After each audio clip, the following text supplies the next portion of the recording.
കാനഡയിൽ കഴിഞ്ഞ ഒരു മാസമായിട്ട് ഈ ബിൽ C-12 പാസ്സായതിനു ശേഷം ഒരുപാട് പേർക്ക് PFL കിട്ടിക്കാണും, അതായത് പ്രൊസീജിയർ ഫെയർനെസ് ലെറ്റർ.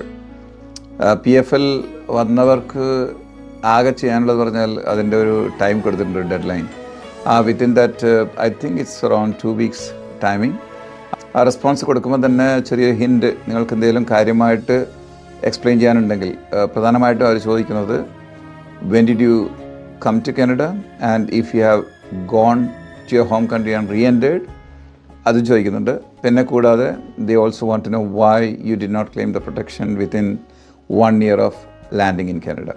അപ്പോൾ ഈ 2 കാര്യങ്ങൾ അവർ പറയുന്ന ഡേറ്റുകളും കാര്യങ്ങളൊക്കെ കറക്റ്റാണോ ചെക്ക് ചെയ്യുക. എറർ ഉണ്ടെങ്കിൽ അത് പ്രത്യേകിച്ച് പോയിൻ്റ് ഔട്ട് ചെയ്യണം. അപ്പോൾ നിങ്ങൾക്ക് ആകെ ചെയ്യാനുള്ളതെന്ന് പറഞ്ഞാൽ timely response to IRB, immigration and refugee board, and also if you have a problem in responding to them and you are confused, please let us know, we can help you. കാരണം നിങ്ങൾക്ക് ഈ response കൊടുത്തതിന് ശേഷം പിന്നെ സംഭവിക്കാൻ പോകുന്നത് നിങ്ങൾ അവരൊരു ഇൻ്റർവ്യൂവിന് വിളിക്കും.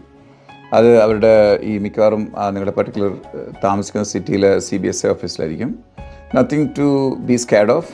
നിങ്ങൾ പോവുക, അതിൽ അറ്റൻഡ് ചെയ്യുക, അവർ നിങ്ങളോട് എക്സ്പ്ലെയിൻ ചെയ്യും കാര്യങ്ങളൊക്കെ എന്താണ് എങ്ങനെയാണ്.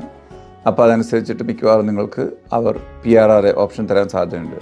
തന്നിട്ടില്ലെങ്കിൽ you should ask for it, sir, we need to apply for PRRA and I have a real problem waiting for me back home എന്ന് പറഞ്ഞിട്ട് റിക്വസ്റ്റ് ചെയ്യുക. അത് കിട്ടിക്കഴിഞ്ഞാൽ it's a crucial application that will almost decide your destiny eventually, whether if it gets approved.